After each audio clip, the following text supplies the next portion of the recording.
Hello, hello, hello! Welcome back! Ngayon, samahan nyo naman kami ulit na magbiyahe papunta sa school ng aking mga pinsan at ang aming isang adapt. Kwento lang pala, yung adapt namin na yun is yung mama niya tsaka yung papa ko is magkapatid. Inadapt namin siya dahil simula 2 months is namatay na yung mama niya. So, sa amin na siya iniwan. Yung mga kapatid niya nandun sa tatay niya at kami, pinili namin na alagaan na lang siya. Simula grade 4 ata ako nun, ako na yung nagbabantay sa kanya na hindi maka, hindi na ako grade 4. Way back grade 9. Yeah. Oo, way back grade 9. Ngayon, nagpa-drive ulit ako dito sa pinsan ko. Yan. Malayo di kasi masyado yung pinag-aaralan nila din.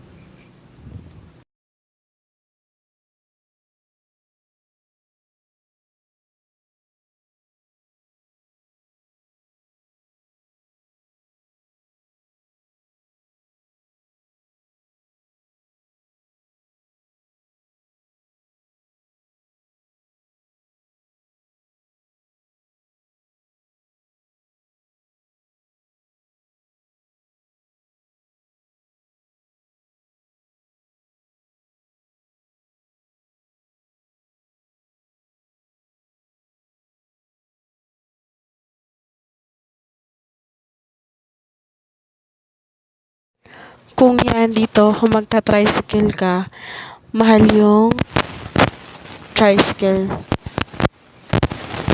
Kasi, mas mapapamura ka kung hindi ka magta-tricycle kung may maghahatid sa'yo. Yan.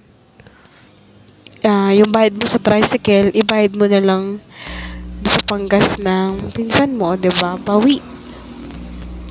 So, yan, nandito na kami. Nandito na kami sa school. Nadidinig natin na sumasayo yung mga teacher. Hello, madlang people, mabuhay. May names you. Dahil sila sa mga teacher dito. Thank you for watching.